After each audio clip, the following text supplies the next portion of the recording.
അപ്പോൾ ഇത് കണ്ടില്ലേ, ഇത് ഉമ്മർ ചാമ്പ കേട്ടോ. അപ്പോൾ നമ്മൾ ഇതിന് മുന്നേ ഇവിടുത്തെ ഒരു വീഡിയോ ചെയ്തിട്ടുണ്ടായിരുന്നു. വൈറ്റ് ചാമ്പ അത്യാവശ്യം ഓർഡർ കിട്ടില്ല നമുക്ക്.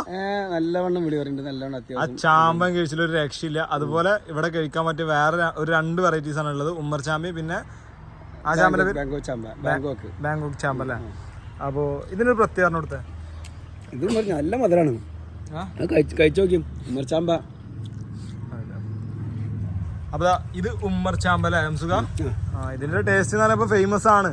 ഇത് പിന്നെ എല്ലാവർക്കും അറിയുന്നതാണ് ഉമ്മർ ചാമ്പ ഇപ്പൊ എങ്ങനെ ഉണ്ടെന്നുള്ളത്. എന്ത് മധുരം അല്ലേ, നല്ല മധുരമാണ്, കഴിച്ചു നോക്കി. അപ്പൊ ഞാൻ കഴിച്ചതിൽ ഏറ്റവും ടേസ്റ്റ് കൂടിയത് ആ വൈറ്റും പിന്നെ ഇതും ബാങ്കോക്കും. ഇവിടെ തന്നെ ബാലിച്ചാമ്പയുണ്ട്, പക്ഷെ ബാലിച്ചാമ്പനൊക്കെ ഒന്നുകൂടി ടേസ്റ്റ് കൂടുതലാണ്. ഉമ്മർ ചാമ്പ അതോ ഞാൻ മുന്നേ പല ആളുകളും പറഞ്ഞിരുന്നു ബാലിച്ചാമ്പനാണ് ഉമ്മർ ചാമ്പാന്ന്. ശരിക്കും അല്ലട്ടാ, മാറ്റുണ്ട്.